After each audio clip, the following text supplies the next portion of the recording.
hello बंधुসকল আমি আহিছো এসাক আমাৰ পথাৰৰ পানী আমাৰ ইফালে নদী এইখন নদী আমি আজি নদী চাবলৈ আহিছো আমি এজনী নদী চাবলৈ আহিছো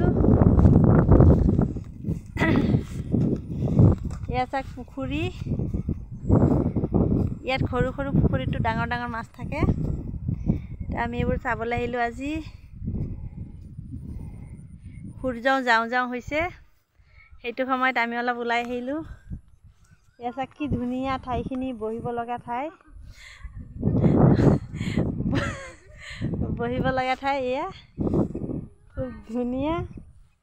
আবেলি সময়ত ইয়াত সবেই মানুহ বহি থাকে আৰু ইয়াত আৰু এটা প্ৰজাতি থাকে ইয়াত খৰালি হাঁহ ঢেৰ পৰে এসা খৰালি হাঁহ খৰালি হাঁহ জাকে জাকে খৰালি হাঁহ আহে ইয়াত আৰু এই পানীখিনিত হাজাৰ হাজাৰ খৰালি হাঁহ কোনেও ইয়াত ধৰি নাখায় আৰু বন্ধুসকল জানেনে ইফালে এই ৰাস্তাৰ ৰাতি চাব আপুনি পথাৰত সব মানুহে টৰ্চ জ্বলাই জ্বলাই ফুৰি থাকে তাৰ মানে ডাঙৰ ডাঙৰ কুচিয়া কেকুৰা মাগুৰ গৰৈ এইবিলাক মাছ ইয়াত থাকে ইফালে মানুহে ধৰি ধৰি খায় যোন মানুহে মাছ প্ৰেমী তেওঁলোকে মাছ ধৰি ধৰি খায় ইয়াত এসাক বৰষুণৰ পানী হয় আৰু ইয়া বাও ধান সিঁচিছে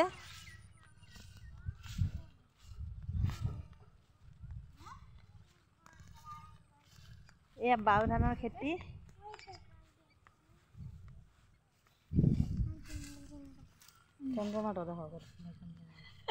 চন্দ্ৰমা নহয় সূৰ্য এয়া চাক সূৰ্য অস্ত যোৱাৰ সময় হৈছে ৰঙা টিক টিকিয়া বুলটিৰ মাকৰ কপালৰ ফুটটোৰ দৰে আমাৰ ইয়াৰ মানুহে আগতে কয় বুলটিৰ মাকৰ কপালৰ ফুট মোৰ বৰমা হয় যদিও কৈছোঁ শুনিলে গালি নাপাৰিব এয়া চাক বাও খেতি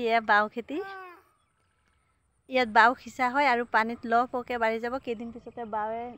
পুৰা ক'লা পৰি যাব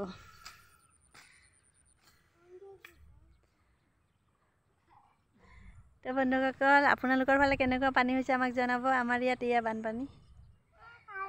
ঘৰৰ ওচৰে বানপানী লাইক শ্বেয়াৰ কৰিব এটা ছাবস্ক্ৰাইব কৰি দিব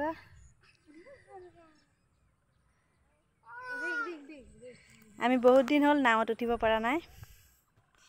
মানে নাৱৰ উঠা লেখীয়াকৈ ইয়াত পানী হোৱা নাই